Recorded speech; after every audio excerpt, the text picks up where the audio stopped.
एक छोटे गांव का गुस्सैल और रोता हुआ लड़का। एक छोटे से गांव में राहुल नाम का एक लड़का रहता था।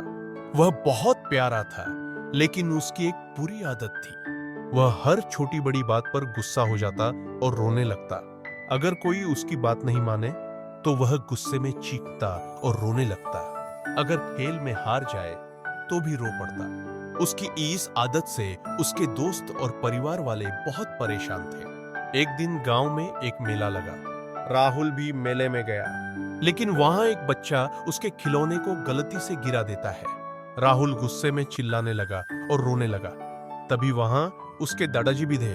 उन्होंने राहुल को शांत किया और कहा, बेटा, अगर हर छोटी बात पर तुम गुस्सा करोगे और रोओगे तो खुशियां कैसे महसूस करोगे? राहुल ने कहा, लेकिन जब कोई मेरी बात नहीं मानता या मुझे दुखी करता है तो मैं क्या करूं? दादाजी मुस्कुराए और उसे एक गुब्बारा दिया। उन्होंने कहा, जब तुम्हें गुस्सा आए या रोने का मन करे तो इस गुब्बारे को फुलाओ।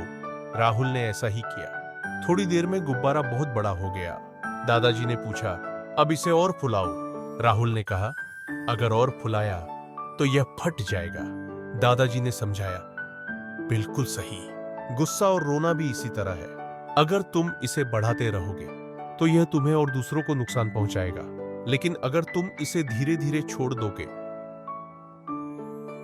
दोगे तो तुम खुश रहोगे। राहुल को यह बात समझ में आ गई। उसने सोचा कि हर छोटी बात पर गुस्सा और रोने के बजाय उसे शांत रहकर हल ढूंढना चाहिए। उस दिन के बाद राहुल ने रोना और गुस्सा करना छोड़ दिया।